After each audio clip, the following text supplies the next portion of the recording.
Hi dears, welcome back to my channel. അപ്പോൾ ഇന്നത്തേത് വളരെ എളുപ്പത്തിൽ തയ്യാറാക്കി എടുക്കാൻ പറ്റിയ നല്ലൊരു ഈവനിംഗ് സ്നാക്ക് ആണ് കാണിക്കുന്നത്.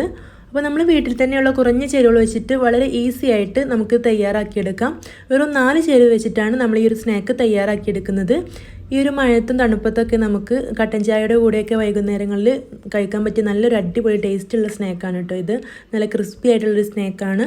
അപ്പോൾ നമുക്ക് വെറും 5 മിനിറ്റ് കൊണ്ട് തയ്യാറാക്കി എടുക്കാൻ പറ്റിയ ഒരു സ്നാക്ക് എങ്ങനെയാണ് തയ്യാറാക്കുന്നതെന്ന് കണ്ടു നോക്കാം.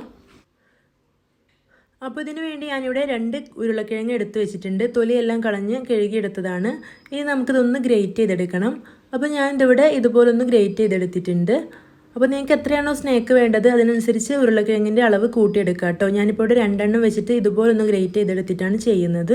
നമുക്കിതൊന്നുകൂടെ ഒന്ന് കഴുകിയെടുക്കണം. അപ്പോൾ ഇതിലേക്ക് വെള്ളം ഒഴിച്ചിട്ട് നന്നായിട്ടൊന്ന് കൈകൊണ്ട് കഴുകിയെടുക്കണം. ഇങ്ങനെ ഒരു 3-4 പ്രാവശ്യം കഴുകിയെടുത്തിട്ട് കൊണ്ടുവരാം. ഇപ്പോൾ ഇതിൽ കുറച്ചൊക്കെ വെള്ളമുണ്ട്. അപ്പോൾ നമുക്ക് നന്നായിട്ടൊന്ന് കൈവച്ചിട്ട് പിഴിഞ്ഞെടുക്കാം. അപ്പോൾ ഈ ഒരു സ്നാക്ക് തയ്യാറാക്കിയെടുക്കാൻ വേണ്ടിയിട്ട് ഇതിലൊട്ടും വെള്ളം ഉണ്ടാവാൻ പാടില്ല. അതുകൊണ്ട് ഇതുപോലെ നല്ല പോലെ പിഴിഞ്ഞെടുക്കണം കേട്ടോ. അതല്ലെങ്കിൽ നിങ്ങൾക്ക് സമയം ഉണ്ടെങ്കിൽ ഒരു അരിപ്പയിൽ കുറച്ച് സമയം ഒന്ന് ഊറ്റി വെച്ചാൽ മതി. അപ്പോൾ ഇതിലെ വെള്ളമൊക്കെ ഒലിച്ചു പോയിക്കോളും. അപ്പോൾ ഞാനിവിടെ മുഴുവനായിട്ടും ഇതുപോലൊന്ന് പിഴിഞ്ഞെടുത്തിട്ടുണ്ട്. അപ്പോൾ ഇതിലിപ്പോൾ ഒട്ടും വെള്ളമൊന്നുമില്ല. ഇനി നമുക്കിതിലേക്ക് ബാക്കിയുള്ള ചേരുവകൾ ചേർത്ത് കൊടുക്കാം. വെറും 4 ചേരുവകൾ വെച്ചിട്ടാണ് നമ്മൾ ഈ ഒരു സ്നാക്ക് തയ്യാറാക്കിയെടുക്കുന്നത്. അപ്പോൾ ഇനി ഇതിലേക്ക് ആവശ്യത്തിനുള്ള ഉപ്പ് ചേർത്ത് കൊടുക്കണം. അപ്പോൾ ഇവിടെ ഞാൻ ഉപ്പ് ചേർത്ത് കൊടുത്തിട്ടുണ്ട്. ഇനി നമുക്കിതിലേക്ക് എരിവിന് ആവശ്യമായിട്ട് കുരുമുളക് പൊടിയാണ് ചേർത്ത് കൊടുക്കുന്നത്. അപ്പോൾ ഈ ഒരു കുരുമുളക് പൊടിക്ക് പകരം നിങ്ങൾക്ക് വേണമെങ്കിൽ ചില്ലി ഫ്ലേക്സ് ചേർത്ത് കൊടുക്കാം കേട്ടോ. വറ്റൽമുളക് പൊടിച്ചെടുത്തത് ചേർത്ത് കൊടുക്കാം കേട്ടോ. അപ്പോൾ ഞാനിവിടെ കുരുമുളക് പൊടിയാണ് ചേർത്ത് കൊടുത്തിട്ടുള്ളത്. അതിലേതെങ്കിലും ഒന്ന് ചേർത്ത് കൊടുത്താൽ മതി. ഇനി നമുക്കിതിലേക്ക് ചേർത്ത് കൊടുക്കേണ്ടത് മുട്ടയാണ്. അപ്പോൾ ഇവിടെ ഒരു മുട്ട പൊട്ടിച്ച് ഇതിലേക്ക് ഒഴിച്ച് കൊടുത്തിട്ടുണ്ട്. അപ്പോൾ ഈ ഒരു 4 ചേരുവകൾ മാത്രം മതി. നമുക്കിത് പൊരിച്ചെടുക്കുമ്പോഴാണ് ഇനി ശ്രദ്ധിക്കേണ്ടത്. ഇനി നമുക്കിതെല്ലാം കൂടി നന്നായിട്ടൊന്ന് മിക്സ് ചെയ്തെടുക്കാം.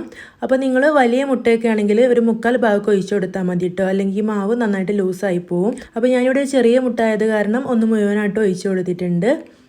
എന്നിട്ട് നല്ലപോലെ ഒന്ന് മിക്സ് ചെയ്തെടുത്തിട്ടുണ്ട്. അപ്പോൾ ഇതിവിടെ റെഡി ആയിട്ടുണ്ട്. നമുക്കിത് ഫ്രൈ ചെയ്തെടുക്കണം.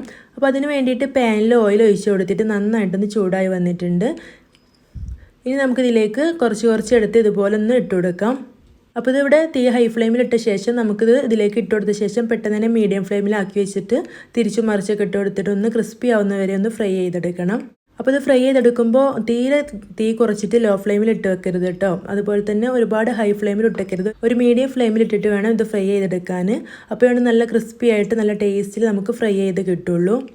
അപ്പോൾ നിങ്ങളിതിങ്ങനെ ചുട്ടെടുക്കുന്ന സമയത്ത് നമ്മൾ ആദ്യം കൂട്ടി വെച്ച ആ ഒരു പൊട്ടാറ്റോ ലൂസായിട്ട് വരുന്നുണ്ടെങ്കിൽ നമുക്കതിൻ്റെ വെള്ളം കുറച്ച് ഊറ്റി കളയാവുന്നതാണ് കേട്ടോ. അതല്ലാന്നുണ്ടെങ്കിൽ നിങ്ങൾ മുട്ട ചേർത്ത് കൊടുക്കുമ്പോൾ മാവ് ലൂസായിട്ടുണ്ടെങ്കിൽ അതിലേക്ക് 1 ടേബിൾ സ്പൂൺ കോൺഫ്ലവറോ അല്ലെങ്കിൽ അരിപ്പൊടിയോ ഒക്കെ ചേർത്ത് കൊടുക്കാവുന്നതാണ് കേട്ടോ. അതൊന്നും ചേർത്ത് കൊടുത്തിട്ടില്ലെങ്കിൽ നമുക്ക് ഇതുപോലെ തയ്യാറാക്കി എടുക്കാൻ പറ്റും. അപ്പോൾ നമ്മൾ കുറച്ച് സമയം ഇങ്ങനെ മാവ് വെക്കുമ്പോൾ അതിൽ നിന്ന് വെള്ളം ഇറങ്ങാൻ സാധ്യതയുണ്ട്.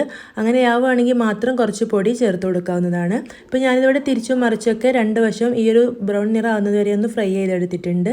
ഇത് എണ്ണയിൽ നിന്ന് കോരി മാറ്റിയാണ്.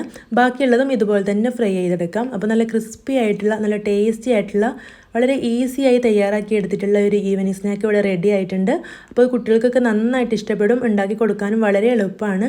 അപ്പോൾ ഈ ഒരു റെസിപ്പി നിങ്ങൾക്ക് ഇഷ്ടമായിട്ടുണ്ടെങ്കിൽ മറക്കാതെ ലൈക്ക് ചെയ്യണം. അതുപോലെ എൻ്റെ ഈ ഒരു ചാനൽ ആദ്യമായിട്ട് കാണുന്നവരാണെങ്കിൽ ഒന്ന് സബ്സ്ക്രൈബ് ചെയ്തിട്ട് സപ്പോർട്ട് ചെയ്യണം കേട്ടോ. അപ്പോൾ ഇനി അടുത്ത നല്ലൊരു വീഡിയോ ആയിട്ട് വീണ്ടും കാണാം. താങ്ക്